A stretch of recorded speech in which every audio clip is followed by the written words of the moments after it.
Hello guys, welcome back to another tutorial. In this tutorial, we are going to learn how to find Instagram password and username.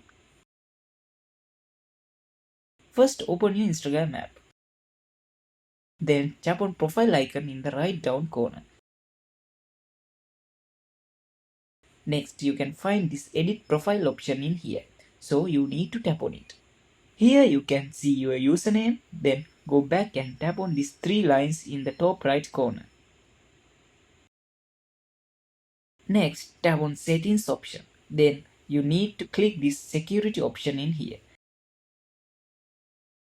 So now you will see the password. Hope this video was helpful for you guys. See you in the next video.